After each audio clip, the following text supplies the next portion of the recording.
지난주 금요일 날 저희 동문 중에 한 사람이 생일이 돼서 제가 생일 축하하는 카톡을 보냈습니다. 그분이 그런데 너무너무 반가워하고 고마워하는 분이 고마워하시고 답을 썼는데, 지금 어떠신지, 졸업한 지 오랜만에 처음 거기 떠서 제가 연락했기 때문에 그렇게 물었더니, 부끄럽지만 제가 2년 전에 뇌졸중으로 쓰러져서 지금 고생하고 있습니다 라는 그러한 답을 보냈습니다. 뇌졸중으로 쓰러지면, 이제 목사님으로서 뇌졸중으로 쓰러지면 부끄러운 일이죠. 어떻게 생각하십니까? 우리를 괴롭히는 사탄은, 악한 영들은 우리가 어찌하든지 간에 나를 자책하게 만들고, 나를 정죄하게 만들고, 나는 남에게 나설 수 없다라고 말하고, 심지어는 하나님께서도 우리를 버린 것인 것처럼 이렇게 생각하게 하는 책략을 쓰도록 되어 있습니다. 성도 여러분, 동창회에 가면 성공한 사람들만 온다면서요. 그리고 또 사업하다 실패한 양심 없는 사람들이 동굴 친구들 만나려고 동창회에 와서 너무 많은 사람들에게 피해를 또 입히기도 하는 그런 동창도 있답니다.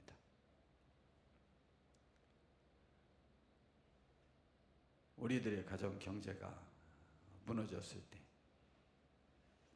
또 나에게 건강의 문제가 생겼을 때, 또 부부의 문제, 자녀와의 문제가 발생됐을 때, 우리는 우리 자신들에 대하여 노출을 거리고, 그에 대해서 내 스스로가 위축각되면서 나를 나의 토굴에 가두면서 결국은 사탄의 먹이로 전락할 때가 얼마나 많은지 모릅니다. 그런데 오늘 우리가 이렇게 주님 앞에 나왔습니다. 왜냐하면 예수님은 이 세상에 오셨을 때 참 굉장히 좋죠. 아까 우리 교동문으로 읽었는데, 이사야 61장 1절부터 보니까 주 여호와의 영이 내게 내리셨으니, 굳이 말하면 하나님이 예수님을 기름 부어 세운 이유, 세상의 메시아로 세운 이유, 그를 기름 부어서 세상의 구원자로 세운 이유, 그게 뭐냐? 하나님이 나에게 영을 내리셨다는 것은 기름 부어 세웠다는 거죠. 이는 여호와께서 내게 기름을 부으사, 참 신기하죠. 그 다음에 정의가 가난한 자에게 아름다운 소식을 전하게 하려 하심이라. 왜 부자들은 외면하시는 거예요? 나를 보내사 마음이 상한 자를 고치며 포로된 자에게 자유를. 우리는 죄의, 패배의, 사탄의 포로가 되어 있습니다. 그리고 갇힌 자에게 노임을 선포하며, 이렇게 우리에게 질병, 가난, 모든 실패들이 우리를 스스로 죄의, 좌절의, 열등감의, 사탄의 포로가 되게 만듭니다. 여호와의 은혜의 해와 우리 하나님의 보복의 날을 선포하여 모든 슬픈 자를 위로하되, 무릇 시온에서 슬퍼하는 자에게 화관을 주어, 화관, 영광스러운 꽃다발, 그 죄를 대신하며, 슬픔을 표현할 때 죄를 말하죠. 화관은 그의 180도 다른 것을 말한 거죠. 기쁨의 기름으로 그 슬픔을 대신하며, 찬송의 옷으로 그 근심을 대신하여 주시고, 그들의 의의 나무 곧 여호와께서 심으신 그 영광을 나타낼 자라 일컬음을 받게 하려 하십니다. 그렇게 됐을 때 예수님이 바로 영광 얻으신다는 것이죠. 이따 본문을 좀 들어가서 말씀을 전하려고 하는데 먼저 말씀을 전하고 들어가야 될 것 같습니다. 오늘 예수님이 거린인, 나면서부터 맹인인 사람을 고칩니다. 신기하죠? 맹인, 거린. 베드로도 성전 미문에서 나면서부터 걷지 못하게 되었던 40세 정도 된 거린, 그 사람을 고칩니다. 신기하죠? 그런데 놀라운 사실은요, 교회가 언제 폭발적으로 부흥했는지 알아요? 교회에 그런 사람들이 와서 아무 영향력도 미치지 못하고 세상이 야, 교회 괜찮다 라고 할 수 있을 것 같아 보이는 그 대상, 그들이 교회에 유입되어서 교회가 부흥되었다는 얘기가 별로 없어요.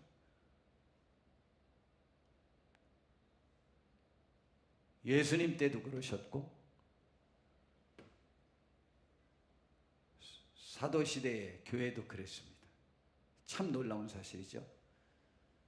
베드로가 고쳤던, 나면서부터 안전병이었던 그 거린 40세 된 사람, 그 사람 고침으로 한 번에 5,000명이 주께로 들어왔어요. 이런 기적이 어떻게 일어날 수 있습니까? 만약 우리가 교회 부흥과 하나님의 영광을 위한다면, 구원의 역사가 일어나는 것을 원한다면 우리의 일반적인 상상과는 전혀 다른, 아까 예수님이 기름을 부으사 하나님의 영이 임해서 세상의 구원자로 하나님이 그를 세우신 이유는 왜 가난한 자라고 먼저 표현을 했을까라는 것이죠. 물론 그건 육체적 가난함과 심령의 가난함을 포함하는 것이기는 하겠지만은, 그러나 우리는 이 주님을 이해하시고 교회의 사명을 이해하시고 우리를 바라보시는 주님의 뜻을 이해하셔야만 합니다. 그런데 이것을 사탄은 끊임없이 방해를 합니다. 오늘 인류 역사상 가장 잔혹하고 규모가 큰 인신매매이기도 하고, 인류 역사상 가장 잔혹하고 비인도적인 제도 중 하나였던 흑인 노예 제도에 관해서 우리 먼저 좀 살펴보고, 오늘 그 고통 속에서 흑인들이 부른 찬양이 있어요. 그걸 갖다 흑인 영가라고 합니다. 이야, 흑인 영가에서 우리들이 가장 많이 아는 대표적인 것이 여기 그누가 나의 개로 말며, 그리고 또 뭔지 압니까? 136장인 거기 너 있었는가 그때에, 바로 예수님 십자가 못 박혀 돌아가시는 그 현장에 너 있었느냐, 그 감격에 지금 내 심장이 떨린다 라는 그러한 찬양. 누가 인류 역사상 가장 압제를 당하고 가장 억울하고 가장 가난하고 가장 고통스럽고 가장 모든 슬픔을 총체적으로 안고 있던 그들의 찬양, 놀라운 사실입니다. 어찌하여 그들의 입으로 그런 노래가 나올 수 있죠? 그들은 십자가만 붙잡았고 우리 인류를 위해서 죽어주시는 그 예수님의 그 현장에 그들이 있기를 원했습니다. 그러면서 자기들의 고통을 이기고, 그러나 주께서 사랑하시고 함께 해주신다는 믿음과 소망을 가지고 수없이 죽어갔습니다. 그럼에도 그들은 굴하지 아니하고 하나님을 찬양했습니다. 흑인 역사의 그 노예 제도의 역사에 관해서 잠깐 좀 살펴보겠습니다. 그 사진을 우리 좀 보려고 하는데, 저 사진은 저렇게 노예들을 꽁꽁 묶어 가지고 어디든 막 그냥 그 배에다 저렇게 싣고 지금 운송하는 모습이죠. 또 하나 또 넘겨볼까요? 예, 저렇게 매어달고 여자인지 남자인지 모르겠어요. 매달은 게. 저 뒤에는 벌거벗은 여자들이 입을 벌리면서 놀라면서 쳐다보고 있네요. 저렇게 매달고 남자들 저렇게 막 묶어서 하고, 그 다음에 또 사진 또 보면 저렇게 그냥 아프리카에 가서 붙잡아다가 저렇게 무조건 갖다 팔고 또 저렇게 노예로 혹사시키고 그렇게 하죠. 그리고 채찍질을 또 얼마나 많이 했는지 아주 흉이 그냥 저렇게 들어있는, 저건 실제 사진이네요. 그림이 아니고. 얼마나 많이 때렸는지 모릅니다. 예, 그 다음에 또 사진이 있나? 예. 그 남자들 전부 채찍질에 맞아가지고 온몸에 채찍질이 있는 그 사진도 있었는데, 여하튼 우리 잘 알죠.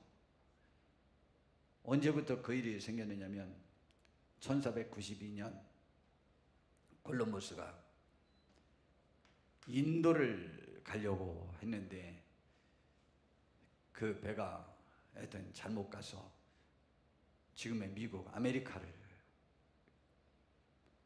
거기에 도착하게 되었습니다. 처음에는 인도인 줄 알고 도착했는데, 그리고 그곳에서 그들이 사탕수수, 또 목화, 담배 뭐 이런 것들을 막 재배했는데 그 노동력이 필요했습니다. 그래서 거기 인디언들, 그 원주민들을 통해서 그것을 충족하려고 했는데 그것이 대규모 농장으로 변하다 보니까 노동자가 필요한 거예요. 그래서 그들이 눈을 돌린 것이 아프리카입니다. 그래서 아프리카에 가서 이제 그 흑인들을 잡아온 것입니다. 그리고 노예 사냥꾼들에게 총과 또 면직물과 다른 물품들을 주면서 그들을 서로 부추겨서 그 노예들을 사간 거예요. 그렇게 해서 그 배에 그들을 싣고 옮기는데, 그 유럽 상인들은 아프리카 현지 부족의 노예 사냥꾼이나 상인들에게서 노예를 사들인 거죠. 그리고 노예들은 좁고 비위생적인 노예 손에 빽빽하게 실려 대서양을 건너는 고통스러운 중간 항로를 강제로 이동했습니다. 이 과정에서 수많은 노예가 질병, 영양실조, 학대로 인해 사망했으며 일부는 자살을 시도하게 됐습니다. 그래서 약 1,500만 명에서 4천만 명에 달하는 아프리카인들이 강제로 끌려간 것으로 추정되며 이 중 약 10%에서 20%가 항해 도중에 죽었습니다. 그리고 미국에서 이 노예제도가 계속 발전되어져 가다가 처음에는 노예도 처음에 돈벌이하러 대서양으로 가는 그 뱃삭을 7년이나 9년 뭐 몇 년 이렇게 해서 노예 생활을 하면 자유로운 것으로 풀어주게 됐습니다. 그래서 흑인들이 다 노예가 아니고 처음에는 자유인이 있었습니다. 그런데 그것이 1655년에 존 캐저라고 하는 사람의 사건이 있었습니다. 참 이건 나중에 제가 다시 한번 이야기를 하려고 합니다. 그때부터 흑인을 재산으로 간주되어서 이제 영원히 노예가 되는 그러한 일이 있었습니다. 그리고 미국의 남부 지역에서는 노예 제도가 심했죠. 북쪽 지역에서는 그래도 그렇지 않게 됐고, 그리고 그들은 하루에 17시간 이상 고된 노동을 그렇게 했었습니다. 그랬는데 북부에서 노예 제도를 없애려고 하고 링컨 대통령이 그것을 강력히 이끄는 링컨 대통령이 당선되자 남쪽 사람들이요, 아메리카 연방국에서 탈퇴하기 시작했습니다. 그러다 보니까 이 나라가 지금 분열되게 됐잖아요. 그래서 남북전쟁이 일어난 거예요. 그러나 질 줄 알았던 북군이 승리를 하게 되었습니다. 그리고 1865년 이제 전국적으로 노예제도가 공식적으로 폐지됐습니다. 그렇다고 해서 그들이 완전히 똑같이 대우받으면 아닙니다. 미국에서도 1965년에 투표권이 흑인들에게 처음으로 주어졌어요. 1965년이에요. 바로 불과 얼마 전까지. 그들은 얼마나 어려웠는지 모릅니다. 이 노예제도는 인류 역사상 가장 잔혹하고 비인도적 제도 중 하나였는데 그 노예선이 얼마나 지옥 같았느냐면 한 명에게 주어진 공간은 가로 40cm, 세로 180cm 정도예요. 그래서 거의 움직이지 못하고 손목, 발목, 목에 쇠사들이 채워진 채로 수십 일간 항해를 견뎌야 했습니다. 그리고 용변은 누운 채로 해결해야 했고 배설물은 아래층 노예들에게 그대로 떨어졌습니다. 죽지 않을 정도의 식량만 제공되었고 물 부족으로 탈수와 영양실조가 만연했습니다. 죽은 노예는 바다에 던져졌고 그래서 상어떼가 노예손들을 따라다녔다고 합니다. 일부는 고통을 견디지 못해 스스로 목숨을 끊기도 했고 이 과정은 단순한 이동이 아니라 아주 인간성을 말살하는 그러한 여정이었습니다.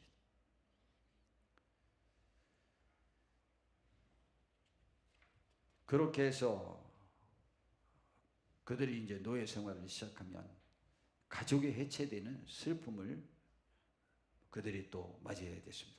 노예는 재산으로 취급되었기 때문에 가족의 개념은 존재하지 않았습니다. 부모와 자식, 부부관계는 언제든지 주인의 필요에 따라 강제로 분리되었습니다. 우리 미국의 흑인 노예 역사에 관한 이러한 일들을 알고 있죠. 부부가 아주 착한 주인을 만나면 그렇지 않지만 부부가 헤어지고 부모와 자녀 간에 헤어집니다. 이러한 가족 해체는 노예들에게 씻을 수 없는 정신적 상처를 남겼고 인간으로서 당연히 누려야 할 사랑과 유대감을 철저히 부정당하는 비극이 되었습니다. 그리고 아프리카 내에서도 그렇게 유럽인들은 각 부족장들에게 노예를 이렇게 구하더라고요. 서로 다른 부족을 잡아다가 파는 거예요. 그래서 부족 간 불신과 공포가 심화되어 오늘까지도 그 갈등의 원인이 되고 있습니다. 그리고 성적 폭력, 여성들은 성적 착취의 대상이 되었고 주인이나 감독관에 의한 강간은 흔한 일이었고 이로 인해 태어난 자녀는 다시 노예의 신분이 되었습니다.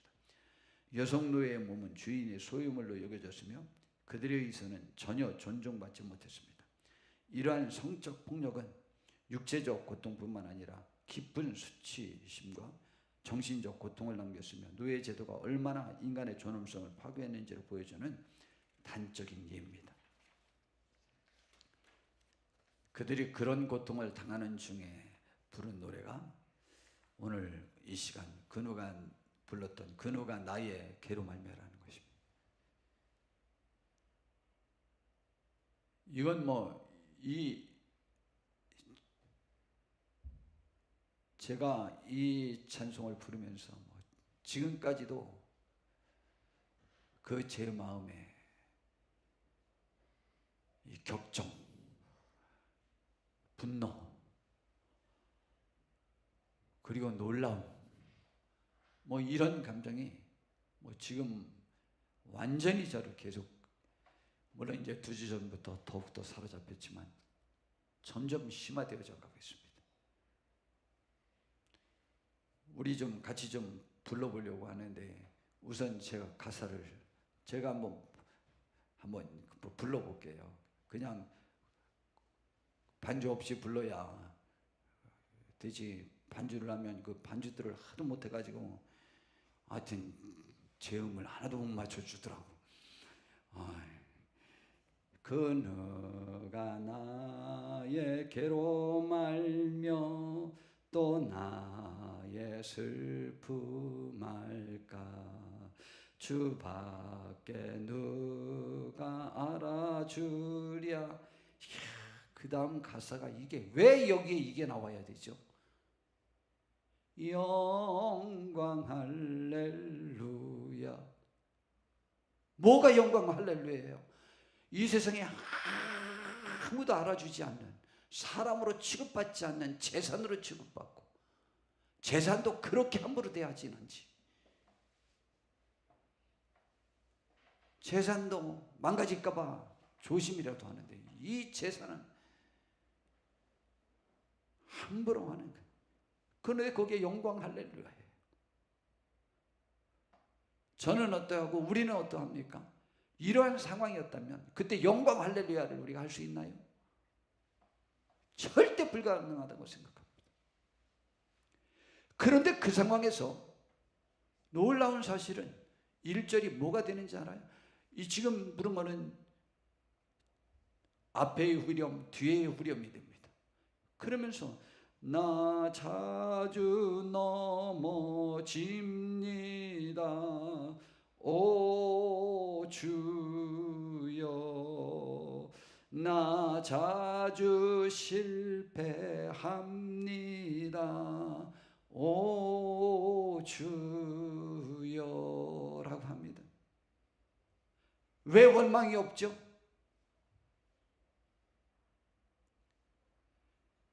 여러분, 제가 뭐가 아프다고요? 내가 하나님 앞에서 한 번도 제대로 하나님의 뜻대로 살아본 기억이 없어서 마음이 아파요. 제가 뭐가 마음이 아프다고요? 한 번도 성령님이 저를 온전히 이겨먹어 본 적이 없어요. 다 제가 살아있지. 그것이 저를 요즘 너무 아프게 해요. 물론 한 2, 3년 전부터 더 심하게 아팠지만 그때부터 아프기 시작해서 너무너무 아파요. 아니, 노예들이 자신들이 하나님 앞에 부족한 모습을 먼저 고백을 하더라니까요. 그 노예들이. 이게요 우리들의 아픔입니다. 우리가 가난해요? 우리가 병들었어요? 모든 것에 연약해요? 갖추지 못했어요? 그런데 그 중에 더 아픈 건 그 입장에서 우리도 충분히 죄를 짓고 있다는 거예요. 충분히 하나님을 거역하고 있다는 것이 우리를 슬프게 하는 것 아니에요? 저 그게 너무 아파요. 너무 아파요. 너무 아파. 이 노예들이 그걸 얘기했다고요. 그리고 2절에 가서야 자기들의 상황을, 다른 사람들로 인한 그 슬픈 일 당하는 걸 고백합니다. 나 슬픈 일 당합니다. 오 주여. 나 심히 괴롭습니다. 오 주여 하면서 이제 후렴이 그 누가 나의 괴로움하며 또 나의 슬픔할까? 주밖에 누가 알아주랴. 그리고는 영광 할렐루야예요. 하나님께 영광 돌려요. 이 상황을 하나님께 영광 돌린다니까. 왜 그들은 주님의 십자가 그 현장에 가봤느냐고. 그때 우리들의 심정이 떨렸다고. 그 노예들이 너무 슬픈데 그것을 경험한 그들은 영광 할렐루야 하는 거예요. 그래도 우리를 주께서 버리시지 않는다는 확신이 그들을 이끈 거죠. 저마귀 유혹합니다. 예, 그런 상황에서 우리는 마귀가 우리를 유혹하잖아요. 그 중에 또 그렇지 않나요? 제가 매번 마귀에게 져요. 그래서 오주여, 나 승리하게 하소서 오주지요. 그리고는 그너가 나의 괴로움 말고 또 나의 슬픔 말까. 이러한 슬픔이 복합적으로 우리를 지배하고 있습니다. 참 아픈 일이죠. 삶의 여건이 연약하게 저주받은, 전혀 본인들의 의지와 생각과 계획 속에 없었던 이 엄청난 저주가 그들에게 200여 년 이상 계속되는데도 불구하고 200~300년 계속되는데도 불구하고 그들은 저런 찬양을 부르면서 견디고 승리했던 것이죠.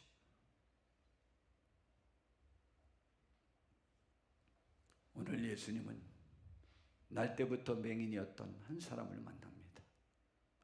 이 사람을 만난 시점이 성전에서 유대인들과 논쟁을 했습니다.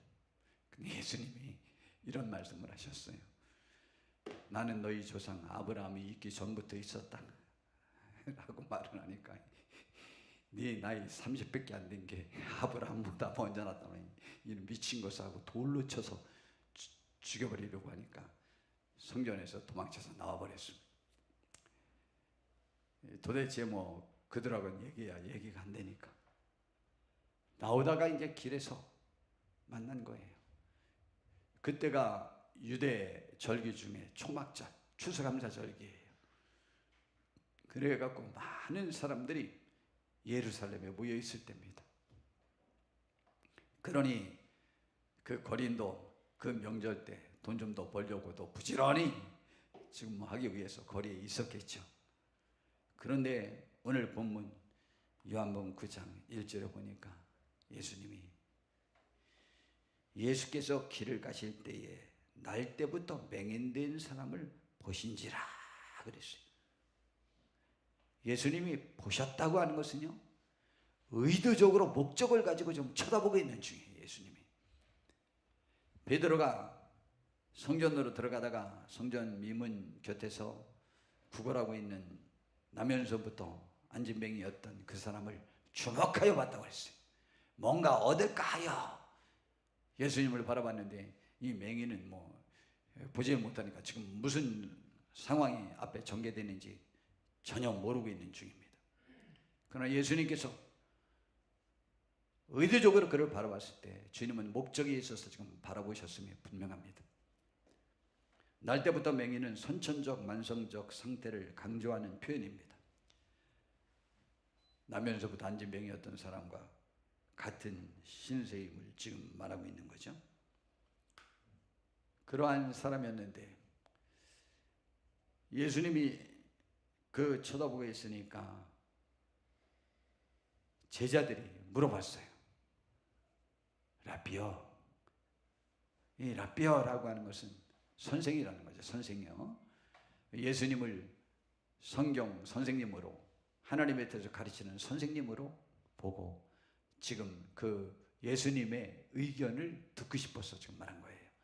이 사람이 맹인으로 난 것은 누구의 죄로 이렇게 된 것입니까? 자기입니까? 아니면 부모입니까? 둘 중에 누구 죄 때문에 이 사람이 이렇게 되었을까요? 라고 이렇게 물어봤습니다. 여기서 왜 누구 때문에 이런 것이 이 병이 걸렸느냐 라고 하는 것을 지금 물어보는데, 당시에 이스라엘 사람들은요, 태아에서 사람이 모태에서 죄를 지을 수 있다고 여기는 견해가 있었습니다. 그 이유로 창세기 25장에 보니까 우리도 알고 있잖아요. 리브가가 임신했는데 뱃속에서 막 싸우는 것 같아요. 너무 아파서 하나님께 물어봤더니 두 아이가 있는데 형과 아우가 뱃속에서부터 싸우고 있다 라고 했잖아요. 그래서 모태에서부터도 죄 짓는다 라는 인식이 있었습니다. 그리고 그의 부모의 죄입니까? 뭐 이거는 창세기 20장 5절 10계명에 아버지의 죄악을 3세대까지 보응하리라 하는 말씀을 잘못 적용해서 부모의 죄가 자녀의 질병으로 나타난다고 이렇게 생각한 거죠. 그래서 누가 질병을 혹은 뭐 어떤 불행을 고난을 당하면 그것이 인과응보의 것으로 이해하게 되는 거죠. 근데 우리는 꼭 인과응보의 결과로 내가 이렇게 내 가정이, 내 자녀가, 내 삶이 뭐 육체적 질병이나 또 가난이나 모든 문제들이 그런 것들이 있던 것들이 꼭 인과응보의 의식은 없지만 그런 일이 우리에게 닥치면 우리는 모든 용기를 다 잃어버리고 맙니다. 나 자신을 내가 책망하고 저주하고 어쩌면 나의 삶 자체도 저주하기 시작합니다. 사탄의 청약입니다. 절대 거기에 속아 넘어가시면 안 됩니다. 결코 그런 것이 아닙니다. 명심하십시오. 결코 그런 것이 아닙니다. 그러나 여하튼 그런 것들이 우리들에게 닥치면 정말 고난입니다. 정말 이 괴로움 누가 알겠습니까? 이 좌절감, 이 운신의 복이 줄어든 나의 입장을 누가 알겠습니까? 그래서 나에 대해서 말하기를 그 다음부터 꺼리기 시작합니다. 아담과 하와가 하나님이 두려워서 나무 그늘에 숨었던 것처럼 하나님께로 나오는 것조차 두려워하기 시작합니다. 사탄이 너무 기뻐하는 거죠. 와, 내가 원하는 대로 되는구나. 그래. 하나님들 너희들을 뭐 어떻게 할 수 있으랴? 나가봐야 뭐 하겠냐? 이런 생각을 갖게 하는 거죠. 이 질문은 대단히 중요합니다. 단순한 한 사람의 맹인된 이유를 묻는 것이 아닙니다. 이는 질병과 고통의 근원에 대한 질문입니다.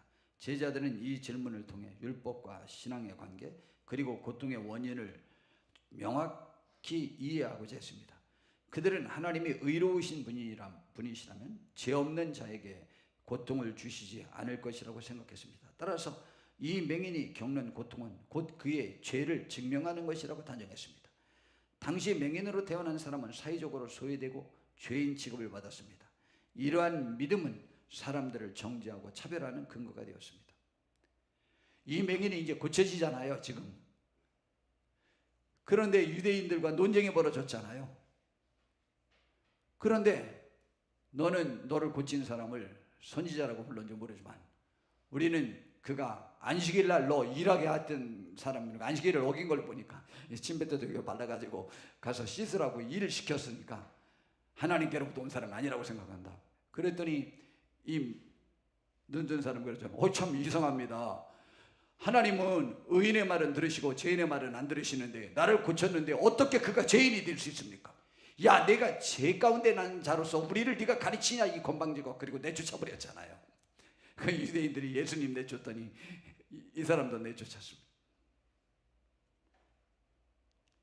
그러니까 자기가 그러한 육체적 질병을 안고 고통 중에 사는 것도 고통이지만 그로 인하여 이 사람이 왜 거리게 됐죠?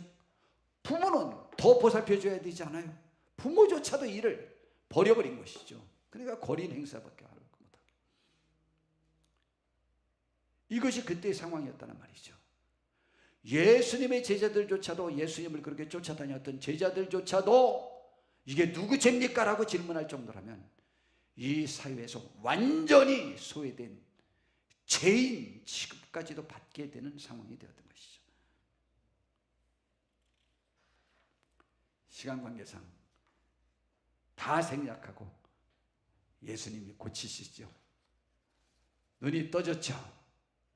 그러면 예수님께서는 그 상황을 뭐로 봤냐? 이 표현이 아주 좋은 곳에 있어서 그것만 좀 하고,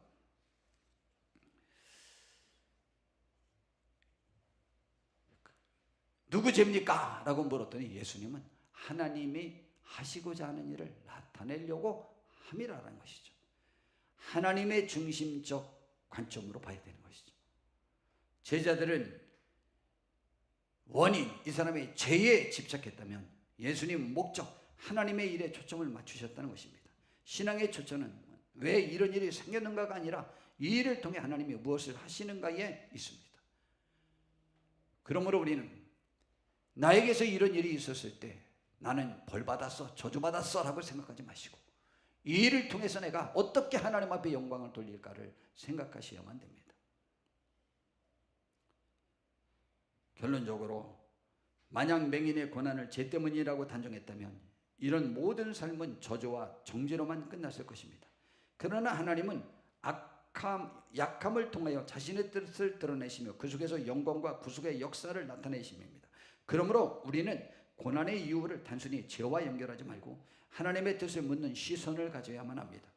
또 우리의 약함, 질병, 실패조차도 하나님의 영광을 드러내는 도구가 될 수 있습니다. 또 믿는 자는 고난을 저주로 보지 않고 하나님의 사역의 무대로 받아들여야만 합니다. 그런데 우리는 죄를 짓고 있어요. 그것이 우리를 자유하지 못하게 만들어요. 제가 왜 하나님 앞에 마음 아프다고요? 목사로서 한 번도 주님의 뜻대로 온전히 살아본 적이 기억이 안 나니까 제가 마음이 아픈 거예요. 한 번도 주의 영이 저를 온전히 지배하지 못하게 제 인간적인 것들이 저를 지배하면서 살았던 그 죄인된 모습을 끊임없이 갖고 있기 때문에 제가 하나님 앞에 죄송한 거예요. 감사한 거예요. 두 가지의 마음이 같이 있는 것이죠. 그러므로 우리가 죄인이든 죄인이 아니든 혹은 우리가 많은 것들이 부족하거나 연약하거나 지금 가난하거나 무력하거나 아무 상관이 없습니다. 우리 하나님은 우리가 이런 상태인지를 이미 알고 대책을 마련하신 분이기 때문입니다. 아니, 주님은 이러한 우리 때문에 오신 분이기 때문입니다. 죄인이라고 인정받으면 어떻겠습니까? 여기 죄인 아닌 분이 있습니까? 성경의 가르침이 무엇인지를 이해하셔야 된다고 지금 말씀드리는 것입니다. 요즘 자주 말씀드리지만 디모데전서 1장 15절에 믿보다 모든 사람이 받을 만한 이 말이요, 정말 모든 사람이 다 받아들여야 될 가장 귀한 말이 뭐냐? 그리스도 예수께서 죄인을 구원하시려고 세상에 임하셨다 하였도다. 죄인 구하러 오셨다는 거예요. 그런데 하늘의 제일 위대한 사도가 된 바울 사도가 나는 죄인 중에 괴수였다. 내가 그 덕을 제대로 본 사람이다. 이 말입니다. 그러니 죄인들이요, 주님께 나오라 이 말이죠. 야고보서 5장 13절 15절에도 우리가 고난당할 때 그때는 기도하라고 했고, 즐거워하는 자가 있느냐? 그는 하나님께 찬송하라 이 말이죠. 감사하라 이 말이죠. 그리고 병든 자가 있느냐? 교회 와서 목사님들에게 와가지고 위에서 기도를 받아라. 그리고 혹시 믿음의 기도는 병든 자를 권해 그가 일으키는 혹시 죄를 범했을지라도 사심을 받을 것이다. 여러분,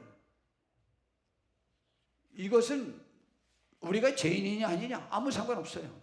심지어 성경은 뭐라고 말하느냐? 로마서 5장 6절에서 8절을 보니까 우리가 아직 연약할 때에, 저는 이때의 이 배열이 얼마나 저는 그 세심히 생각하고 배열한 것 같아요. 연약할 때, 죄인 되었을 때를 왜 마지막으로 안 하고, 제가 이거 우스갯소리로 자주 말하잖아요. 우리가 죄를 졌을 때보다 우리가 지금 남과 비교하여 내가 열등하다고 생각할 때 우리가 더 좌절한다는 거죠. 이것이 저를 슬프게도 만들어요. 제가 더 우리를 슬프게 해야지. 그런데 여하튼 사람은 그래요. 저도 그렇고 아직 연약할 때에, 연약한 것은 모든 것들에 뛰어난 것이 없어서 가장 꾀죄죄할 때를 말하는 거죠. 기약대로 그리스도께서 경건하지 않은 자를 위하여 죽으셨도다. 근데 그런 사람들은 또 경건하지도 않아요. 그럼 연약한 사람들일수록 그래도 하나님 앞에는 그래도 이 겸손한 마음을 갖냐? 아니에요. 절대 그렇지 않아요. 우리는 그럼 연약하다고 해서 하나님 앞에 정말 겸손해요, 남보다? 그렇지 않아요.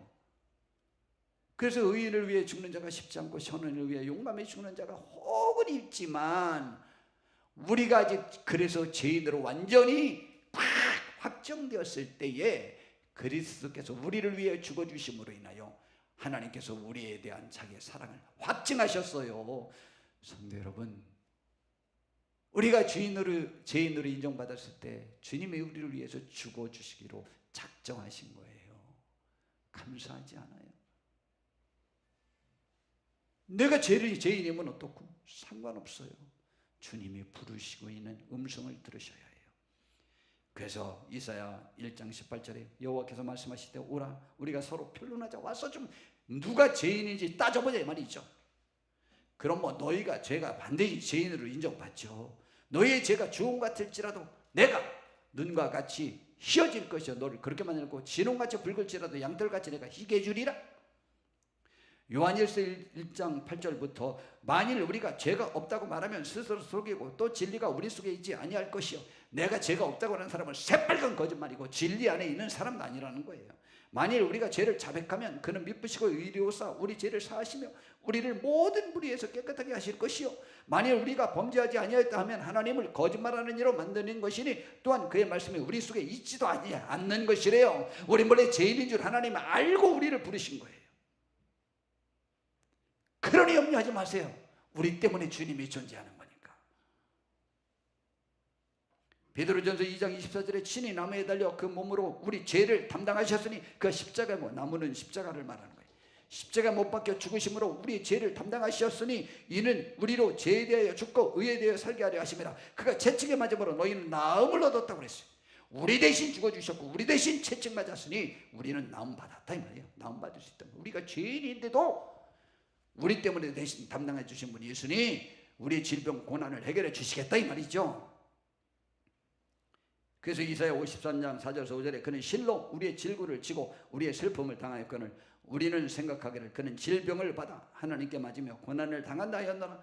그런데 그가 찔림은 우리의 허물 때문이요 그가 상함은 우리의 죄악 때문이라. 그가 징계를 받음으로 우리가 평화를 누리고 그가 채찍에 맞음으로 우리가 나음을 받았도다라고 말하고 있습니다.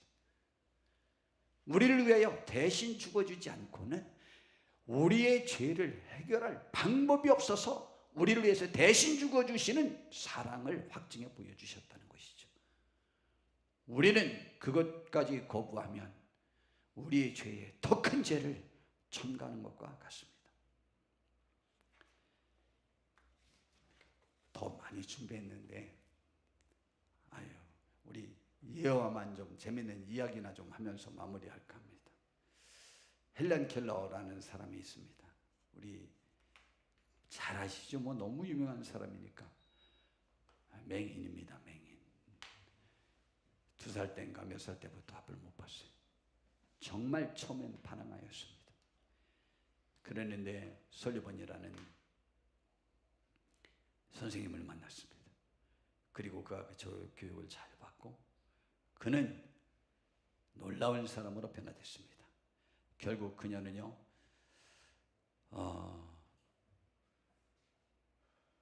라드클리프 대학을 졸업하고 세계적인 교육자, 작가, 사회운동가가 되었습니다. 만약 그녀의 장애를 단순히 죄의 결과로만 본다면 그녀의 삶은 저주로 끝났을 것입니다. 그러나 실제로는 그녀를 통해 하나님이 하시는 일이 드러나는 것입니다. 죄인으로 우리가 증명되면요 그러면 그때가 주님 만날 때죠. 닉 부이치치 너무 잘하는 사람이죠. 아이고 여기 다리 없는 건 사진도 있으면 좋았을 것 같아요. 팔 다리가 다 없습니다. 저 사람은 1982년 호주 멜버른에서 태어난 닉 부이치치는 팔과 다리가 없는 상태로 태어났습니다. 그의 부모조차 처음엔 충격과 수치심에 괴로워했습니다. 여기 목회자들이더라고요. 그러나 닉은 하나님의 은혜로 삶의 목적을 발견했습니다. 그는 미국으로 건너가 목회자가 되었고 사지 없는 삶이라는 사역을 통해 전 세계 수천만 명에게 복음을 전했습니다. 2010년 한국에 와서도 수많은 청년들에게 절망 속에서도 하나님이 하시는 일을 증거했습니다. 그가 장애를 진 죄인으로 취급받았다면 세상에 이런 복음의 영향은 없었을 것입니다. 본인이 나는 벌 받았다라고 찾으려면 안 돼요. 그때가 바로 주님을 만날 때입니다. 한센병 환자의 증언이 있었습니다. 20세기 초 한국 소록도에는 한센병, 나병이죠. 문둥병 환자들이 격리되어 살았습니다. 많은 이웃들은 환자들을 저주받은 죄인이라고 손가락질했습니다. 그러나 1910년대 일본인 간호사 마스나가와 한국인 간호사들이 들어와 환자들을 돌보았고 이후 수많은 선교사들이 복음을 전했습니다. 한 아버지는 내가 병에 걸린 것은 수치였지만 그 병으로 인해 내 가족이 예수를 믿게 되었고 자녀들이 하나님의 일꾼이 되었다고 간증했습니다. 그 고난이 제 때문이 아니라 하나님의 일을 드러내기 위한 길이 된 것입니다 라고 말했습니다. 처음엔 부끄럽고 수치에 사로잡혔던 그 아버지가 이 일 인해 내 자녀들이 하나님을 알게 됐고 우리가 하나님을 알게 된 것에 대해서 감사하게 되었습니다. 성도 여러분, 저도요 금방 충만했다가 금방 실족했다가 금방 또다시 좀 일어섰다가 또다시 그렇게 됐다가 수시로 넘어집니다. 일어나려고 물론 발버둥을 치고 고민을 하고 아파합니다. 우리 이 주님 앞에 확신이 나오셔야 되지 않겠습니까? 이 주님의 부르심의 음성이 우리들의 심령에 들리셔야 되지 않겠습니까? 죄인이냐 아니냐 아무 상관없습니다. 죄인이면 더 좋습니다. 죄가 없다고 하면 그 교만한 사람은 절대 주님을 만날 기회를 잡지 못해요. 진리가 우리 속에 있지도 않은 거라잖아요. 죄인이었을 때 우리가 얘기하면서 나오고 주여 나를 깨끗게 하옵소서. 그리고 나의 삶을 변화시켜 주시옵소서. 그리고 나의 삶을 방해하는 악한 영들과 싸워 승리하셔야만 합니다. 그리고 하나님 앞에 영광 돌리는 우리가 되길 바랍니다. 아니 그 상황에 어떻게 영광 할렐루야 그 이야기가 나오냐고요. 감사한 일이요. 너희들 그 현장에 가봤냐? 주님 그 십자가에 못 박힐 때 우리들의 심장이 떨렸다. 떨려. 그리고 그분의 영광을 바라보았다. 영광 그런 찬양을 하잖아요. 기가 막힌 일입니다. 여러분, 육체와 모든 여건이 우리를 짓밟아도 우리의 영혼을 짓밟을 수 있는 것은 세상에 존재하지 않습니다. 그러므로 우리는 마귀도 이기고 세상도 이길 수 있어요. 그 믿음으로 마귀도 이기고 세상도 이기고 이 구원의 역사를, 이 빛을 세상에 비출 수 있는 우리 모두가 되시기를 진심으로 바랍니다. 아유, 좋은 거 준비했는데, 많이 준비했는데 교회 대변 또 말씀을 좀 아무래도 전해야 될 것 같아요. 아쉬워서 안 되겠어요. 우리 하나님의 은혜가 저와 우리 모두에게 함께하길 바라고 여러분의 아픔에서 벗어나시길 바랍니다. 일어나시길 바랍니다. 그리고 펴들고 비뚤어진 곁길로 가지 마시고 똑바로 주님을 향하여 우리의 모든 심령이 들여지고 걸어갈 수 있는 축복이 있으시는 저 우리 모두가 한번 되봅시다. 기도하겠습니다. 주님, 우리를 인도하여 주시옵소서. 우리를 복되게 하여 주시옵소서. 주님 감사합니다. 예수님의 이름으로